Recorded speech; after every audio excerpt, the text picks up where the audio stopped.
وہ لوگ جو بچ کر آئے تھے سن 1857 میں پھر جہاد کر لیا، اور اس کے اندر صرف اسی دلی کے اندر 33,000 مسلمان شہید کیے گئے، اور لال قلعے سے لے کر جامع مسجد تک درختوں کے اوپر ان کی لاشوں کو لٹکا دیا گیا۔ یہ مسلمان کی تاریخ ہے، علماء کی تاریخ ہے۔ بتائیں کون ہے جس کی زندگی کے اندر یہ تاریخ مل سکتی ہے؟ میں کہتا ہوں، لاکھوں آدمی کے سامنے کہتا ہوں، کوئی مائی کا لال ہے جس نے اس ملک کی اس طرح خدمت کی ہو جس طرح مسلمان علماء نے خدمت کی ہے؟ میرے بھائی، جمعیت علماء انہی مجاہدین کی بنائی ہوئی جماعت ہے، ہم تو ان کے جوتے سیدھے کرنے والے ہیں۔ ہمارا کیا کام ہے؟ ایک ہی کام ہے کہ انہوں نے جو جمعیت کی بنیاد کے اندر ہندو مسلم اتحاد اور ملک کے ہر بسنے والے کو ایک پیغام دیا تھا پیار و محبت کا، ہم اسی پیغام کو لیے بیٹھے ہوئے ہیں۔ ہمارا کام صرف اتنا ہے، دنیا توڑنا چاہتی ہے، حکومتیں برباد کرنا چاہتی ہیں، فرقہ پرست ذہنیت آگ لگانا چاہتی ہے، یہ نعرہ دینا چاہتی ہے کہ ہندو الگ، سکھ الگ، مسلمان الگ۔ ہم کہتے ہیں نہیں، ہندو مسلم سکھ عیسائی بھائی بھائی۔ یہ ہمارا پیغام نہیں ہے، ان بزرگوں کا پیغام ہے جنہوں نے پھانسیوں کے تختوں کو چوما، اپنے اس ملک کے لیے چوما ہے، اس کی آزادی کے لیے چوما ہے۔ اس ملک کے اندر یگانگت اتحاد جس کو آج آگ لگایا جا رہا ہے، ہمارے بزرگوں نے اسی اتحاد کے لیے اپنی قیمتی جانوں کو قربان کیا ہے، اور ان کا مقصد یہ تھا کہ ملک آزاد ہو جائے، حکومت ایسی بننی چاہیے جو حکومت سیکولر حکومت ہو، کسی کا حق نہ جائے۔ واقعی مسلمانوں کی ایک کوئی معمولی قربانی نہیں تھی، بلکہ ایک ایسی قربانی تھی جس کا مقابلہ کرنا کسی کے بس کی بات نہیں ہے، اور اس چیز کو اپنے دماغ میں ان لوگوں کو رکھ لینا چاہیے، ڈال لینا چاہیے جو مسلمانوں سے یہ کہتے ہیں کہ پاکستان چلے جاؤ۔ مولانا ارشد مدنی نے یہ بھی بتایا کہ جمعیت نے اس سمے کانگریس کے نیتاؤں کو کہا تھا کہ یہ جنگ صرف آزادی کے لیے نہیں بلکہ اس بات کے لیے بھی ہے کہ جب یہ ملک آزاد ہو تو ایک سیکولر دیش بنے۔ مہاتما گاندھی اور جواہر لال نہرو سے یہ گارنٹی لی گئی تھی کہ جب ملک آزاد ہوگا تو ہر دھرم کے لوگوں کے لیے ایک سمان جگہ ہوگی۔ مولانا مدنی نے کانگریس کی بھومکا پر بھی سوال اٹھائے اور کہا کہ کانگریس کا اصلی مقصد شروع سے آزادی کی راہ پر چلنا نہیں تھا، بلکہ مسلم علماؤں نے اسے اس راہ پر موڑنے کا کام کیا۔ سنیے۔ کانگریس اس لیے نہیں بنی تھی، یہ 1803 کی آواز ہے کہ ملک غلام ہو گیا، جہاد کرنا فرض ہے۔ کانگریس کا تو وجود بھی نہیں تھا، کانگریس تو 28 دسمبر 1985 کو بنی ہے، اور اس کا پہلا اجلاس بمبئی کے اندر ہوا ہے۔ آپ لوگ سمجھیں اس کو، کانگریس ملک کو آزاد کرانے کے لیے نہیں بنی تھی، کانگریس کی تجویز موجود ہے۔ وہ کہتے ہیں کہ ہندو مسلم ملک کے بسنے والوں کی اس جنگ و جدال سے دو جہاد، سن 32 کا 1857 کا، اس جہاد کے نتیجے میں جو برطانیہ کی حکومت اور ہندوستان کی حکومت میں دوری پیدا ہو گئی ہے، کانگریس کا مقصد تھا کہ اس دوری کو ختم کر دیا جائے، ملک کو اپنے گردن سے زنجیر غلامی کی نکال کر توڑ دیا جائے، کانگریس کا مقصد نہیں تھا۔ میں آپ سے کہتا ہوں، یہ بات ہے اور کانگریس کی تجویز میں موجود ہے، کوئی اس کی تردید نہیں کر سکتا۔ کسی نے حضرت گنگوہی رحمت اللہ علیہ سے پوچھا کہ ایک جماعت بنی ہے جو ہندوؤں نے بنائی ہے انگریز کے ساتھ مل کر، کیا مسلمان اس جماعت میں شریک ہو سکتا ہے؟ حضرت نے فتویٰ دیا اور یہ کہا کہ جس طرح اپنے کاروبار میں ہندو مسلمان شریک ہو سکتا ہے، اسی طرح اس پارٹی کے اندر بھی ہندو مسلمان شریک ہو سکتا ہے، بشرطے کہ دین کو کوئی نقصان نہ پہنچے۔ اس فتوے کا نام ہے نصرت الابرار، جو پرانی مکتبیں ہیں، لائبریریاں ہیں، یہ آج بھی وہاں موجود ہے۔ یہ صرف فتویٰ نہیں ہے، یہ اس لیے ہے کہ یہ اشارہ ہے کہ مسلمانوں کو کانگریس کے ساتھ شریک ہونا چاہیے اور کانگریس کے اس نظریے کو بدلنا چاہیے۔ کانگریس کے اندر مستقل غلامی کی زنجیر کو توڑنے کے لیے اور انگریز کے ساتھ جہاد کرنے کے لیے تیار کرنا چاہیے۔ مسلمان جوق در جوق اس کے اندر شریک ہوئے، کانگریس کے اس نظریے کو بدل دیا اور کانگریس کو ملک کی آزادی کے لیے کھڑا کر دیا۔ یہ مسلمان کا، علماء کا، جمعیت علماء کا کردار ہے۔ کوئی مانے نہ مانے، تاریخ میں لکھی ہوئی چیزیں ہیں، ہم سے پوچھے ہم وہ تاریخ کی لکھی ہوئی چیزیں دیں گے۔ ہماری تاریخ کو مٹا دیا گیا۔ وہ طبقہ جو آج ملک کے اندر اسلام اور مسلمانوں کو دفن کرنا چاہتا ہے، وہ ہماری تاریخ کو دفن کرنے کے اندر کامیاب ہو گیا، مگر ہم کہتے ہیں یہ ہماری تاریخ ہے۔ میرے بھائی، ملک اسی طرح چلتا رہا، جیسے جیسے آزادی قریب آتی رہی، جمعیت علماء ہند وہ تنہا ایک جماعت تھی جو برابر موتی لال نہرو، جواہر لال نہرو، گاندھی جی سے یہ بات کہتی رہی کہ ہمیں ضمانت دو، ہم 143 سال ہیں ہماری زندگی، جہاد کی زندگی، ہمیں یہ ضمانت دو کہ ملک آزاد ہوگا تو اس کا کردار سیکولر کردار ہوگا، دستور سیکولر دستور ہوگا، جس کے اندر ہندو، مسلمان، سکھ، پارسی، عیسائی ہر ایک کو اپنے مذہب کے ساتھ جینے کا حق ہوگا اور حکومت کا کوئی مذہب نہیں ہوگا۔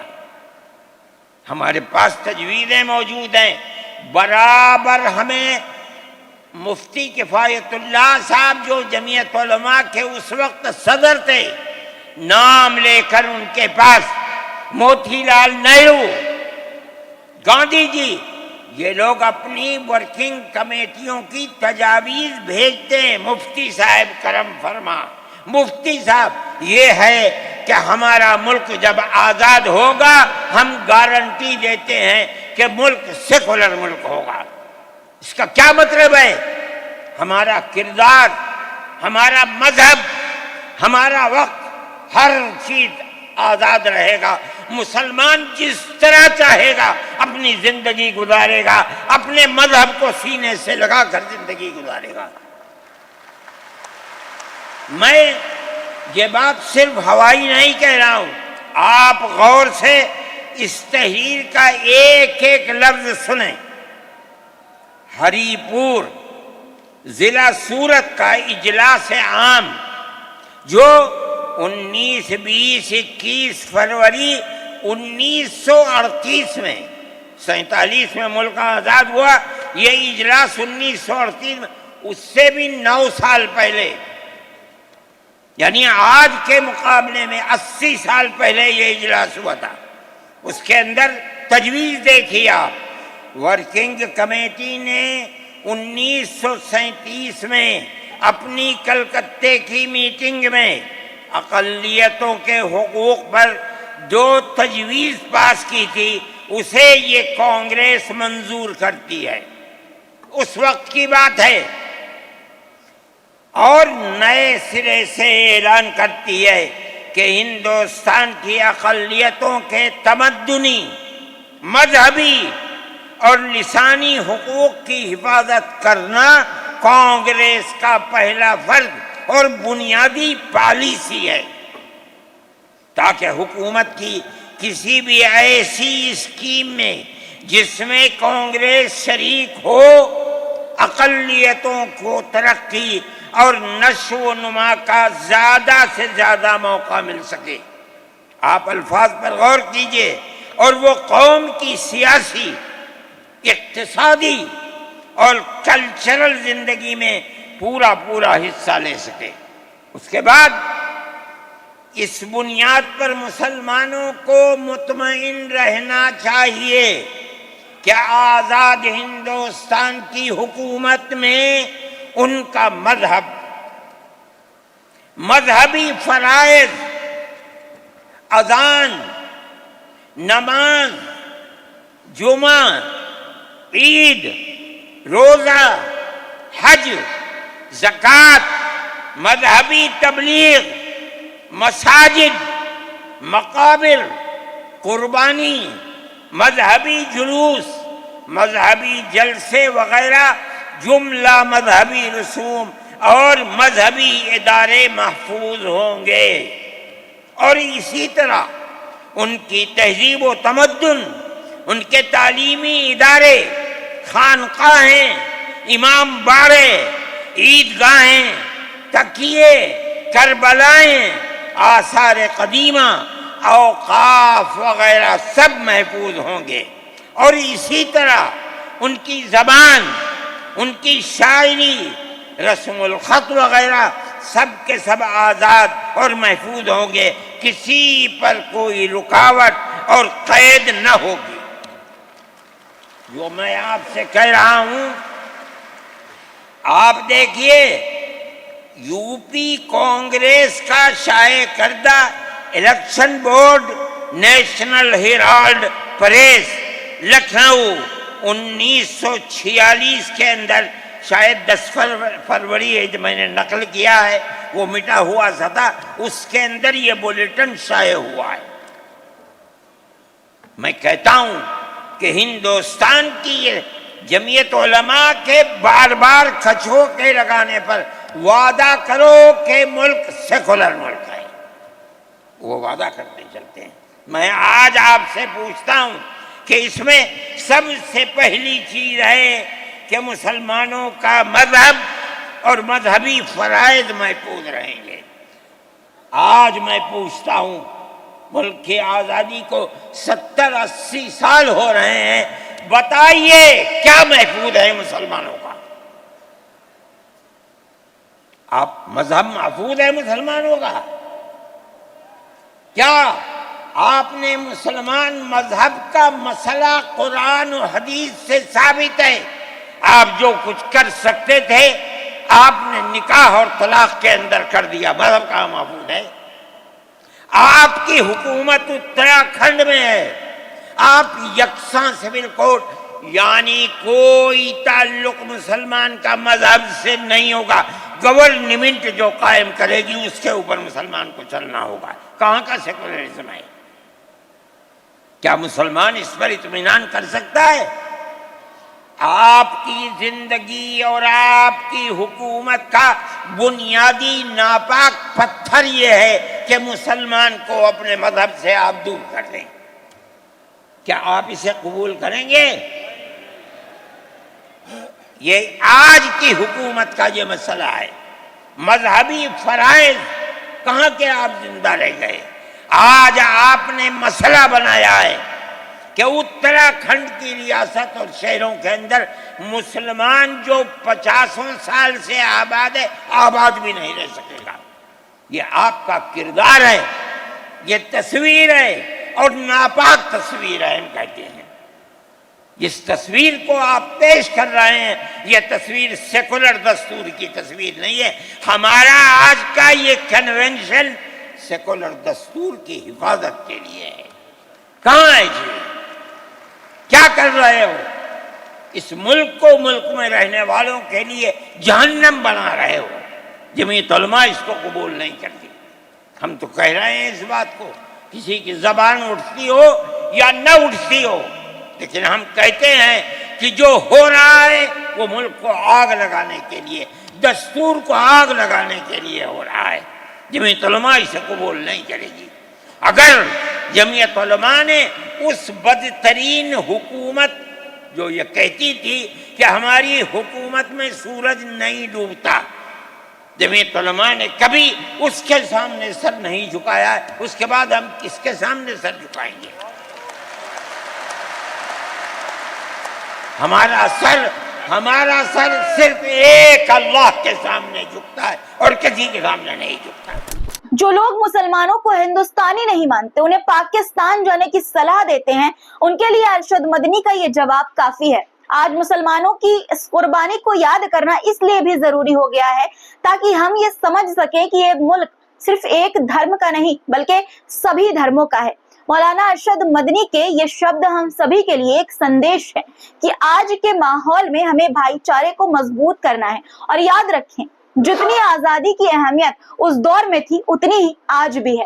تو اگر آپ چاہتے ہیں کہ یہ سندیش ہر کسی تک پہنچے تو اس ویڈیو کو زیادہ سے زیادہ شیئر کریے اور ہمیں بتائیے کہ آپ کی کیا رائے ہے اس مدعے پر. اس طرح سے اور ویڈیو کو دیکھنے کے لیے دوستو ہمارے چینل کو ضرور سے سبسکرائب کر لیجئے اور پھر ملاقات ہوگی آپ سے کچھ نئے مدعوں کے ساتھ. تب تک کے لیے خدا حافظ.